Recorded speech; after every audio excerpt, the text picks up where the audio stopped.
হে guys, good morning. শুভ ষষ্ঠী, আজকে মহাষষ্ঠী। তো দেখো, অঞ্জলি থেকে শুরু করছি আমার ছোট্ট মিনি ব্লগ। তো তোমরা সবাই কেমন আছো? আশা করছি সবাই ভালো আছো। মহাষষ্ঠীর শুভেচ্ছা, ভালোবাসা, অভিনন্দন সবাইকে। সবার পুজো ভালো কাটুক। তো পুজো শুরু হতে হতে কিন্তু আজ দুদিন পর শেষের পথে।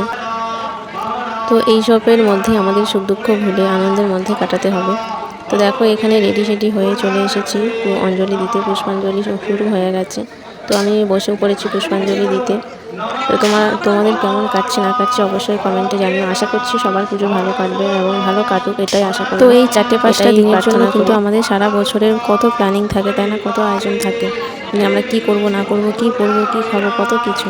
তো দেখো, মা এসে কিন্তু আজ 8তম দিন হয়ে গেল। দেখতে দেখতে এই সময়টুকু চলে যাবে, আবার এই 365 দিনের অপেক্ষায় থাকবো, তাই না? তো এই সময়গুলোই আমাদেরকে আনন্দ উপভোগ করে কাটাতে হবে, কী আর করা যাবে।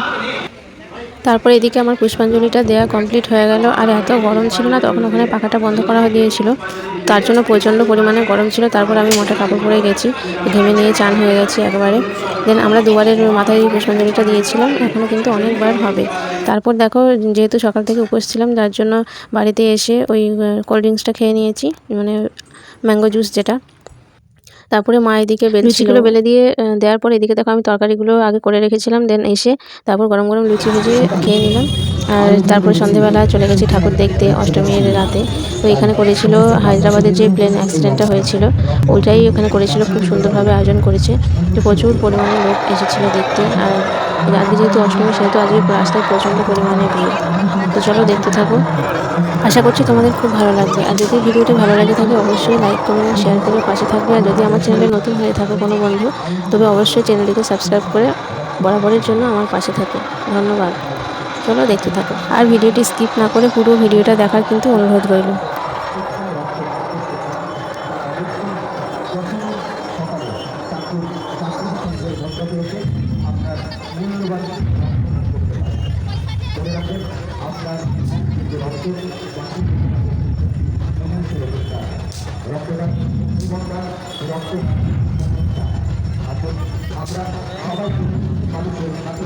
নেক্সট এখানে করেছিল হাওড়া স্টেশন, ছোট্ট করে খুব সুন্দর আয়োজন করেছিল, কিন্তু দুর্ভাগ্যবশত এতটা ভিড় ছিল, এতটা ভিড়, এত লাইন বড়, আমি ভেতরে ঢুকতে পারিনি, বাইরে থেকেই দেখলাম।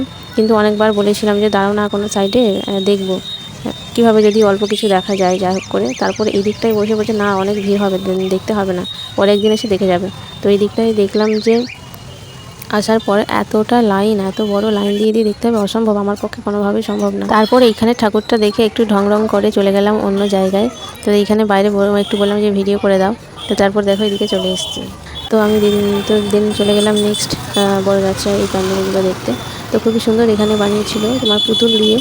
তো এখানেও আরেকটা যে বড় পুজো হয়, তো সামনের দিকে এগিয়ে গিয়ে দেখলাম, ওরে বাপরে বাপ, এখানে তো আরও বড় লাইন, মানে ট্রেন লাইনের মতো লাইন, কী আর বলবো।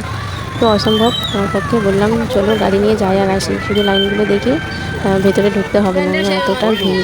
আর অনেকটাই বেশ রাত হয়ে গেছিলো, তো ভাবলাম না অত করে দরকার নেই, চলো। তো তারপর এদিকে চলে এসে আমরা ভাবলাম যে কী খাওয়া যায় এত রাতে। তো আমার বর বললো যে চলো বিরিয়ানি নিয়ে চলে যাই, বাড়িতে গিয়ে খাওয়া হবে। তো ভাবলাম হ্যাঁ ঠিক আছে। ভেবেছিলাম একবার যে ওখানে বসেই খাবো, কিন্তু ওখানেও দোকানে এত ভিড়, তো ভাবলাম না এখানে খাবো না, চলো বাড়িতে নিয়ে যাই, তারপরে বাড়িতে খাওয়া হবে।